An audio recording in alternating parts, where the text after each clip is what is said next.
da editora Planeta. Página 76.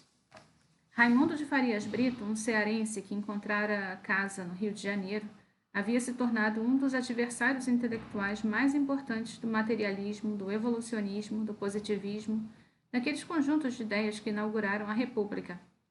Ele se punha como anti-penseriano, questionava a possibilidade de uma filosofia encontrar uma explicação de origem única para toda a realidade, e principalmente falava da importância de uma vida espiritual. Suas ideias abriram para Plínio um novo rumo. De Farias Brito pulou para o sergipano Jackson de Figueiredo. Eram tão amigos os dois, Farias Brito e Figueiredo, amigos de frequentarem a casa um do outro, que o sergipano terminou por se casar com a cunhada do cearense, irmã caçula de sua mulher. Na juventude, Figueiredo havia sido ainda mais materialista que Plínio, um estudante boêmio que zanzava pelas noites de Salvador. No início da idade adulta, viveu uma conversão profunda ao catolicismo, se entregando por completo. Encontrou nos passos do Calvário de Jesus Cristo uma metáfora para as fases da vida. A angústia existencial que sentia passou a vê-la como um reflexo de uma nostalgia da plenitude a que o homem teve acesso antes da queda.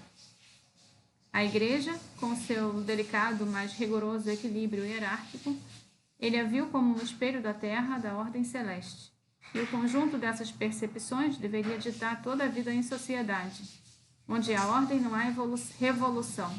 Um povo tão indisciplinado como o brasileiro precisava, em particular, dessa ordem, e só dos preceitos da Igreja poderiam vir os princípios para ditar a ordem e a hierarquia. Alberto Torres também viveu uma conversão, mas não espiritual. Fluminense de Itaboraí, se lançou político como um liberal republicano em pleno império. Parlamentar de tantos mandatos, deputado constituinte da virada para o novo regime, ministro da Justiça do governo Prudente de Moraes, ministro do Supremo Tribunal Federal. Aí largou tudo por desistência, por não ver solução. Desencatou-se, tornou-se antiliberal. A mão invisível era coisa de iludidos, uma abstração que em verdade nada criava. Aquilo que chamou de democracia política não conseguiria encarar o trabalho que precisava ser feito. Defendeu que fundasse uma democracia social. A democracia social substitui o encargo de formar e apoiar o cidadão para encargo de formar e apoiar o homem. Formar o homem nacional é o primeiro dever do Estado moderno. O Brasil não era desenvolvido, argumentava Torres. Não tinha, naquele princípio do século XX, uma população minimamente organizada. Precisavam os brasileiros de direção. Não bastava ao Estado apenas regular a vida pública seguindo os preceitos do liberalismo. O Estado precisava, isto sim, criar a nação. O velho político deixou de acreditar no sistema eleitoral e partidário. O parlamentarismo é a antítese da organização, é o regime da dispersão, da vacilação, da crise permanente. O Brasil carece de um governo consciente e forte, seguro de seus fins, enérgico e sem contraste. Ideias de alguma forma estão no ar por toda parte, e pessoas distintas em todo o mundo nesse enlace contínuo de pensadores que conversam ou se correspondem ou mesmo só se leem uns aos outros, vão trocando, adaptando, repensando, localizando. Também fluminense como Torres, mas de Saquarema e com uns 20 anos mais novo, Francisco José de Oliveira Viana publicou o primeiro livro em 1918 e, num ritmo pesado, passou o resto da vida entre política e escrita de uma ideia de Brasil. Via nele um país incompatível com o liberalismo. Não era um povo brasileiro capaz de solidariedade social, de pensar no interesse coletivo. A ideia, portanto, de que partidos pudessem representar correntes de pensamento na sociedade era ilusória. Que eleições fossem capazes de resultar em um projeto comum era falso. O Brasil de Oliveira Viana precisava criar um sistema de governo compatível com sua natureza. Propôs então que a sociedade se dividisse em grupos profissionais, reunidos em federações e sindicatos, e que cada categoria elegesse representantes para um parlamento classista. Esse parlamento auxiliaria um executivo forte e centralizador que moldaria o Estado e inventaria um novo Brasil. Com esse pacote de influências intelectuais conduzindo sua ideia de país, não é difícil entender o fascínio que despertou em Plínio encontrar na Itália, 10 anos depois, aquele regime baseado no Estado centralizador, preocupado em moldar a ideia de nação, organizado em entidades classistas, corporativistas, obcecado por ordem e disciplina.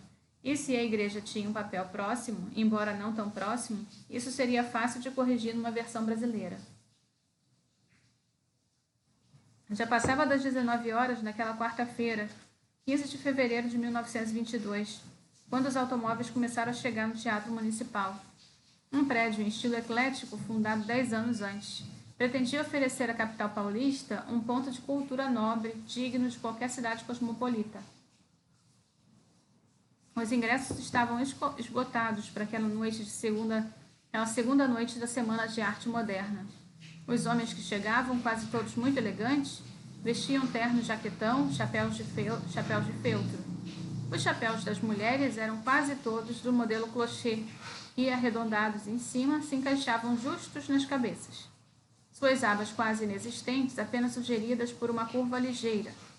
Os vestidos de gola ampla, mostrando-lhes o colo, cinturados, mas soltos embaixo, sempre descendo até um palmo antes dos pés. Desfilavam por aquela festa porque era uma noite de ver e de ser visto, um evento marcante sobre a qual a imprensa falava fazia semanas.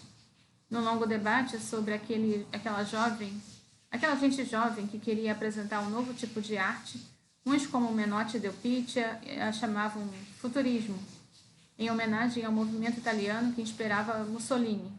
Mário de Andrade, que como Delpicchia tinha também 29 anos, preferia chamar modernismo, por ver diferenças nos propósitos. A semana foi organizada para que o público fosse recebido na segunda, na quarta e na sexta-feira, cada noite celebrando uma forma de arte.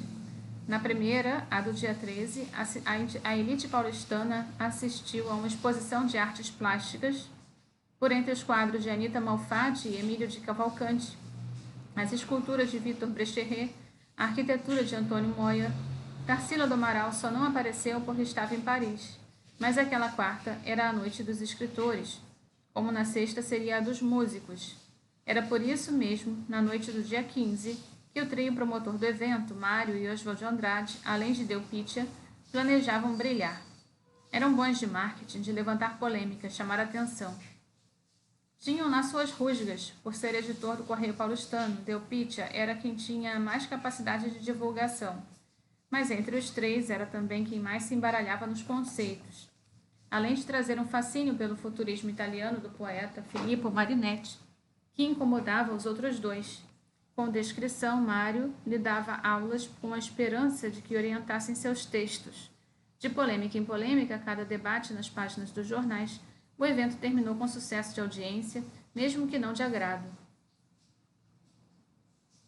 O recital de poesias ocorreu durante uma palestra em que Delpicchia explicava a proposta do grupo enquanto era interrompido por poetas que ilustravam com trabalhos seus ou de outros aquilo que ele dizia. Foi Oswald quem leu Os Sapos, de Manuel Bandeira, o pernambucano que não conseguira vir. E Plínio leu a poesia sua. Foram todos vaiados por várias vezes, vaias que nas décadas seguintes carregariam como medalhas. Até hoje há debates sobre quem esteve, quem declamou, na lista publicada 2 dias depois pelo Jornal do Comércio. Está indicado que Plínio Salgado subiu ao palco e leu coisas suas. É também sempre citado pelo amigo Menotti, e nunca citado por Oswald, que também, com o passar das décadas, foi recontando a história a ponto de fazer participação de Delpicchia cada vez menor, até que parecesse apenas um coadjuvante, o que nunca foi. A amizade dos dois, de Menotti com Plínio, vinha da adolescência e era sólida, mas teve lá suas tremidas. O poeta já estabelecido havia sido inclemente com um livro de poemas parnasianos que o amigo viúvo recente escrevera. No jornal, em sua resenha, chamou Tabor, que levava o nome de um monte no Vale do Rio Jordão, citado em inúmeras passagens da Bíblia, de Tambor. Piada de modernista que, por característica, tinha uma constante sarcasmo. Mas foi pelo amigo filho de italianos com ambições futurísticas que Plínio se converteu à versão brasileira do movimento. Foi também por suas mãos que, chegando a São Paulo, encontrou um bom emprego na redação do Correio. Virou rotina que durou anos. Plínio chegava ao trabalho todos os dias por volta das 21 horas, depois de fazer hora no tradicional café paulista, e de lá trazer um maço de cigarro Jockey. Subia a escada para o segundo piso do prédio 15 de novembro, de cara para a Praça Antônio Prado. Atravessava o corredor com chão de madeira, passando pela porta do Salão Nobre, onde os políticos se reuniam. Daí, pelo escritório administrativo, e na terceira entrava. Era uma grande sala da redação. Os janelões abertos para a praça. A sua era logo a primeira mesa, ao lado da porta. Imediatamente à esquerda sentava Menotti. Em geral, já escrevia concentrado a coluna política do dia, que assinava sempre com o pseudônimo Hélios. Encontrava o poeta perdido nas laudas, fazendo deslizar a caneta de pena, sempre com o cigarro pendurado, vez por outra, correndo os dedos pelo cabelo louro. Quando terminava, punha-se de pé e lia o texto em voz alta, para saber as impressões de quem ouvia. Quando aprovado, o colunista descia o corredor até o Salão Nobre, onde costumava se encontrar trabalhando o governador Washington Luiz Pereira de Souza. Se não era ele, seria outro figurão do partido, e lia para que ele ouvisse. Aprovada a coluna, mandava descer ao linotipista. Não era o Correio qualquer jornal, tratava-se do mais antigo diário da cidade. Fundado em 1854, o veículo oficial do Partido Republicano Paulista.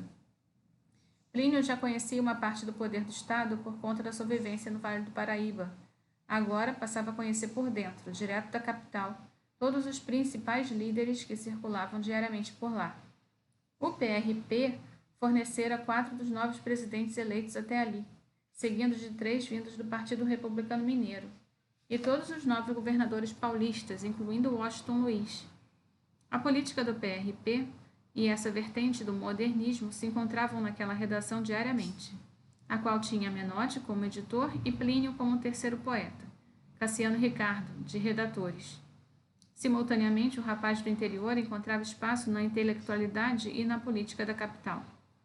Para ele, a rotina pesava, deixava a redação lá pelas 3 da manhã, não raro comia um filé acompanhado dos outros jornalistas.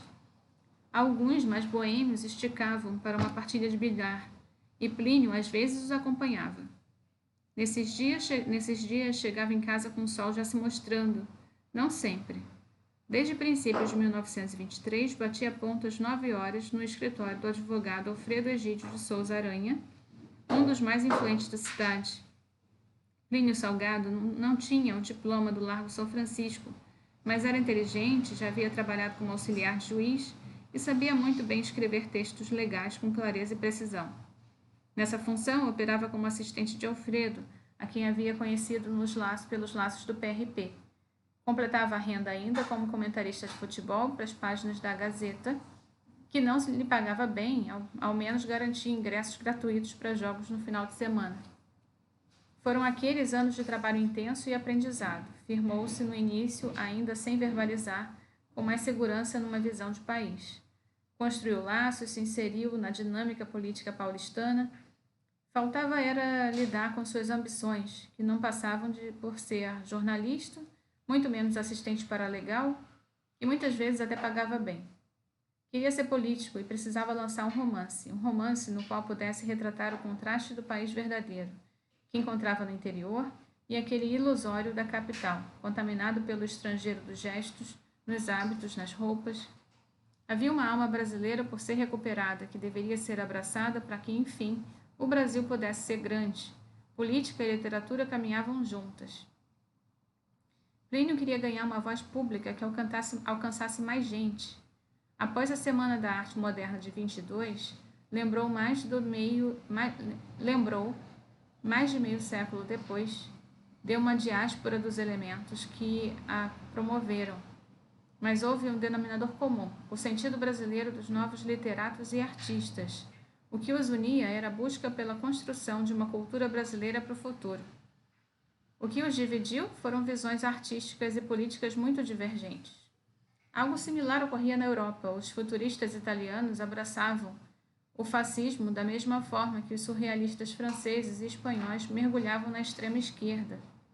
A partir de 24 se iniciou uma guerra de manifestos que cindiu os participantes da semana de 22.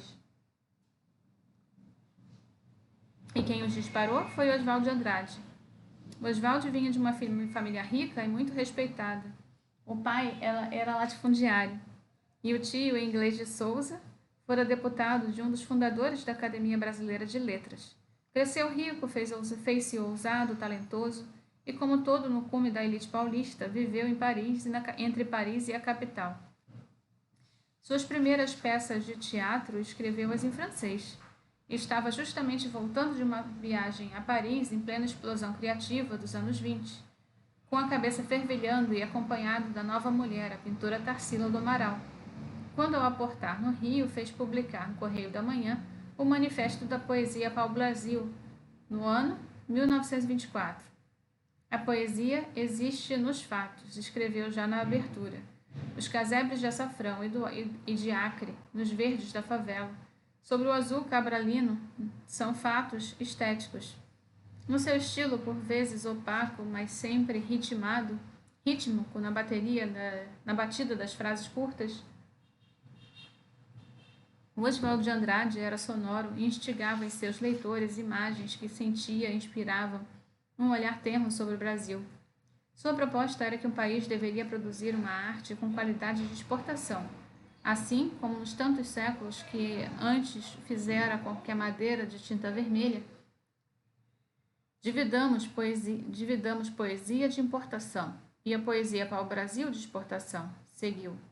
O Brasil profiter, o Brasil doutor e a coincidência da primeira construção brasileira do movimento de reconstrução geral, poesia para o Brasil. Entre termos e ideias francesas, apontava para o lado arcaico do país, o lado doutor, o lado citações, o lado autores conhecidos, comovente. Rui Barbosa, um cartola da Senegâmbia, tudo revertendo em riqueza, a riqueza dos bailes das frases feitas, falar difícil, ilustrando enquanto dizia, mostrava como o conhecimento se tornara elitista e a arte fora junto, tornando-se irrelevante. O bacharel, não podemos deixar de ser doutores, país de dores anônimas, de doutores anônimos. O império foi assim, eruditamos tudo, esquecemos o gavião de penacho. E atacava a poesia passada, que compreendia influenciada pela erudição artificial e que, preocupada com a forma, se esquecera de realmente observar o país. A língua sem arcaísmos, sem erudição, natural e neológica. A contribuição milionária de todos os erros. Como falamos, como somos, para Oswald era preciso jogar tudo fora e recomeçar do zero. A repercussão foi imensa, mas nem de todo positiva. Nas conversas da redação do Correio Paulistano, alguns de seus companheiros daquela semana, já passada, tendo tudo processado, discordaram. Não se tratava apenas de um debate estético, era mais que isso, um debate sobre a ideia que tinham de Brasil. Oswald apontava um caminho para produzir uma arte genuinamente brasileira. Os jornalistas consideraram aquele Oswald um nacionalismo afrancesado. O que eles apresentariam era em todo distinto. Em 1925, puseram na rua o movimento verde-amarelo, para o brasileiro, que é a pátria. O que é a pátria? Perguntou Ciplínio. 8 milhões de quilômetros quadrados, apenas. Quando se diz Brasil, a imagem imediata é de uma carta geográfica. É a concepção parcial da nação. Tudo o mais é cosmopolitismo. Adaptações de leis, de modas, de costumes, de maneiras, estilos, preferência artística. Tudo ao que se dava valor parecia ter vindo de fora. E era esse lapso de julgamento implacável que ele via Oswald cometendo. Estava simplesmente adaptando o que vira à realidade brasileira. Cassiano Ricardo seria bem mais sucinto. Oswald havia descoberto o Brasil na Europa. Queríamos descobrir o Brasil no Brasil mesmo. Não se tratava apenas de um debate do plano de ideias abstratas ou mesmo estéticas. Os verde-amarelistas diziam não querer jogar o passado fora. Oswald propunha uma busca por inspiração e diálogo para as vanguardas europeias. Olhava para o mundo, via o Brasil no mundo, cosmopolita. Plínio, Menotti e Cassiano queriam era voltar-se para dentro, buscar no passado, na herança, na tradição e no presente um Brasil verdadeiro. Eu, que tenho assento na seção mais elegante do Correio, sinto em mim uma alma tão próxima da gente rude da nossa terra, escreveu certa vez Menotti. Ao ouvir o pranto dos violões, se alvoroçaram meus nervos e revi noites claras de lua nos terreiros da fazenda, onde as cócoras, triste e noctâmbulo, o Belarmino, meu ex-pajem, arrancando ao pinho toda a angústia profunda da sua alma de caboclo, cantava trovas ingênuas. Alma de caboclo é a expressão que todos os verde-amarelistas usariam muito. O Brasil começou a interessar, com a sua paisagem, sua gente, suas lendas e tradições, seus dramas, sua luta, seus mistérios africanos e tupis, seu linguajar, suas toadas e canções, a índole e a cadência de suas vozes bárbaras. As imagens da vida em fazenda, das cócoras herdadas dos tupis, do caboclo, não eram apenas emotivas, eram um projeto. Queríamos opor um ismo brasílico bem contagiante, bem visual, aos ismos europeus, que alguns auros da semana começaram a importar, escreveu Cassiano. Estavam rompidos, e o rompimento não era artístico, era político. Oswald e aqueles que mais tarde se batizariam antropofagistas eram revolucionários internacionalistas. Plínio e os que adiante se batizariam integralistas eram nacionalistas e, no mínimo, conservadores. Mas todos modernistas, todos apontando uma visão de futuro, fosse baseada em vanguardas ou fosse em tradição. Já era tarde, naquela noite, quando um Plínio cansado pegou na moca um bonde em direção à sua casa, e a esta altura era em Santa Cecília, para onde já conseguiria trazer a mãe, a irmã e a filha. Pensativo e solitário, o único passageiro. Num dos momentos em que o vagão parou, mirou para o lado e percebeu que num prédio uma pequena placa indicava Hospedaria dos Imigrantes. Alguém deve estar meditando ali dentro, pensou. Uma ideia que veio do nada. Ideia que se transformou num jorro interno. Precisava escrever. Tinha muito o que escrever. Tudo o que lera, tudo o que pensara, tudo o que havia vivido até ali, havia se transformado num romance que tinha na cabeça. Não pôde esperar. Saltou, pegou um táxi para que chegasse mais depressa em casa. E em casa, todos dormiam, com exceção de Cajado, um gato pardo com peito branco, que logo subiu à mesa em busca de atenção quando Plínio se sentou. Arrumou as folhas, pegou a caneta. Na noite espessa, os gritos das locomotivas cruzavam-se repentinos, como meteoros de sons. Escreveu. Só parou quando o primeiro capítulo de O Estrangeiro estava escrito. Manteve o mesmo ritmo por todas as noites seguintes. Às vezes, Cajado erguia a pata e batia contra a caneta em movimento, buscando atenção, e o escritor se distraía. Mais à frente, quando já estavam aditando o texto, por vezes convidavam amigos à casa para ler em voz alta o que escrevia. No início, em 1926, Cassiano Ricardo lhe pediu as originais para poder apreciar em casa com mais calma. Quando devolveu, foi uma cópia tipografada, já com revisões. Plínio tomou um susto. Seria aquele ano o primeiro volume publicado pela editora Hélios, que Cassiano e Menotti fundaram? Também o primeiro romance de uma coleção que batizaram Verde e Amarela. Augusto Frederico Schmidt viu no texto uma força nova, uma esperança, um gogol de brasileiro. No Rio, um pensador católico, Jackson de Figueiredo, o elogiou. O livro esgotou-se num mês. Foi no mesmo ano que o governador Júlio Prestes o convidou a concorrer a uma cadeira na Assembleia Legislativa. Era um escritor conhecido, circulava bem entre quem era realmente relevante na capital. Redator do Correio. Apesar de vir de uma família de elite, coisa da qual muito se orgulhava, não havia sido criado com luxos e seus pais sempre tiveram que trabalhar para viver. Nunca pôde viajar para fora do Brasil, mas havia construído no leste do estado, região do Vale do Paraíba, uma boa reputação. Conheciam-no por ser da terra e de ser dado certo na capital. Relacionava-se bem e foi eleito. Plínio Salgado é um homem que pensa, escreveu um poeta Augusto Frederico Schmidt. Fez-se só como pensador.